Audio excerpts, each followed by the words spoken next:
হলদিয়া থেকে অনেক দূর থেকে দাদার জন্য স্পেশালি গিফট এনেছি। দাদা সবাইকে গিফট দেয়, তো আজকে আমি দাদাকে গিফট দিতে চলেছি।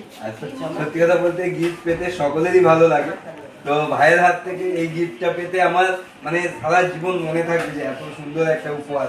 চলো গিফটটা আনবক্সিং করবো, দেখে নেওয়া যাক।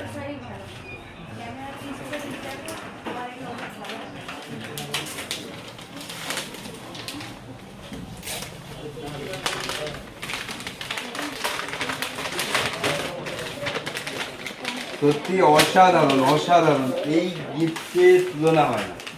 দারুণ দারুণ, এক কথায় মানে গিফট পেতে সকলেই ভালো লাগে, বাট নিজের ছবি এত সুন্দর একটা হাতে আঁকা, তো এটার কাছে কোনো তুলনা হবে না।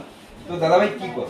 আমি স্পেশালি পেন্টিং এর কাজ করি, তো এরকম ছবি দিই সবাইকে। তো আমার বন্ধু বান্ধব থেকে শুরু করে বড় বড় আর্টিস্টরা যারা আমার হলদা বেলতে এসে ঘুরে যায়, কিন্তু আগে আগে ছবি পেত না, এখন তাদেরকেও আমি ছবি গিফট করে থাকি। তো আমাদের ইচ্ছে ছিল একটা ফোন কিনবো কৌশিক মোবাইল থেকে, তো দাদার কাছেই এসছি এই জন্য। তো চলো দাদাকেও গিফটটা ফাইনালি দেওয়া কমপ্লিট। এই গিফটটা আমার সারা জীবন মানে মনে থাকবে এবং খুবই গোছানো ভাবে আমার বেডরুমে থাকবে। অসংখ্য অসংখ্য ধন্যবাদ ভাই এত সুন্দর একটা গিফট দেওয়ার জন্য।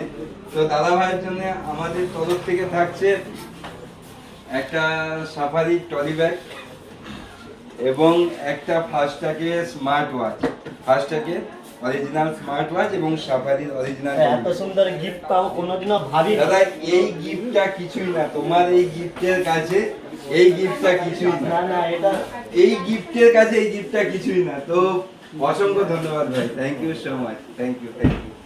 দারুন দারুন।